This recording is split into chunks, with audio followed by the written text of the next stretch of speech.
Abhaya Induruwa, a pioneered academic and research networking and internet deployment in Sri Lanka.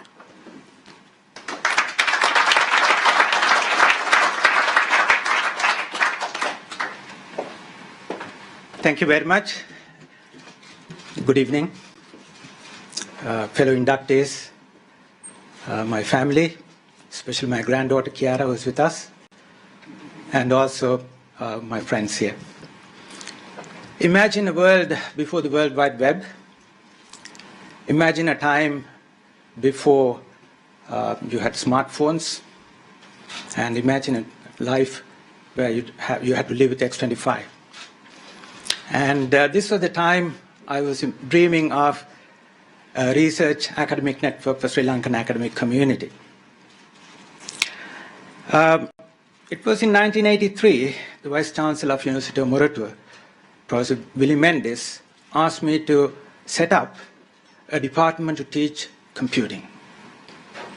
And at that time, I came from electrical engineering, so I've been teaching Fortran, but not computing or computing science.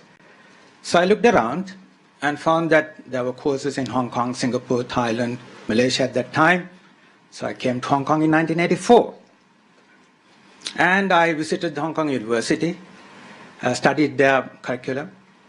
And that was the first time I got a taste of research and academic networking. It was fascinating to see, even in 1984, with all the non-standard, disparate technologies, they were somehow exchanging information. And in 1989, I proposed to the Sri Lankan government the setting up of what I call LEARN, Lanka Experimental Academic and Research Network. You can imagine, being a developing country, funds are not easy to come by. So in 1990, with very limited resources I had, we launched LEARN Mail, the first IP-based email for academics and researchers in the country. Initially, of course, Steve missed Sri Lanka in the list. Randy was always helping us to connect, UCP.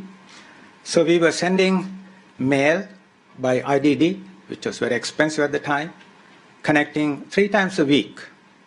Now, of course, the volume exploded.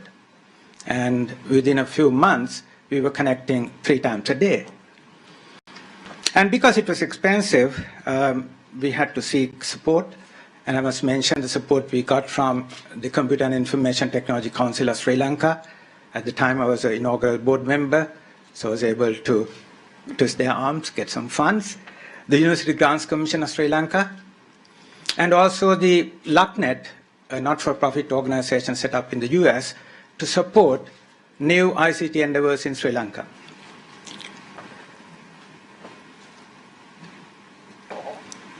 In 1992, I reformulated the proposal and submitted to the government again, but this time calling Learn Internet.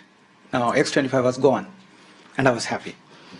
And that time I was lucky. The government was happy to provide 3 million Sri Lankan rupees, about 30,000, 40,000 US dollars at the time. And we were able to buy routers and 364 kilobits per second wireless links. And again, I should mention here the developing country workshops organized and funded by the Internet Society. That's where I met great people like Randy and George Sadowski, and I came to know about Steve, and with people like Ben Siegel helping us, we were able to set up the first IP WAN in Sri Lanka, connecting my university, University of Moratuwa, to the University of Colombo and the Open University. And the rest, as they say, is history. So I'm standing here today, certainly not because of only my effort. It was celebrating this collective effort that we put in. So I'm not going to mention names, but at least I should mention the brilliant students I had. Most of them are professionals on their own rights today.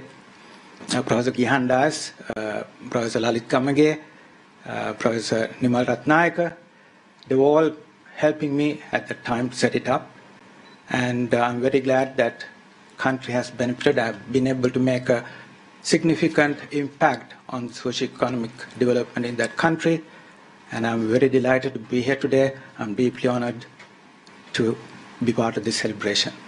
Thank you, Internet Society, and thank you very much.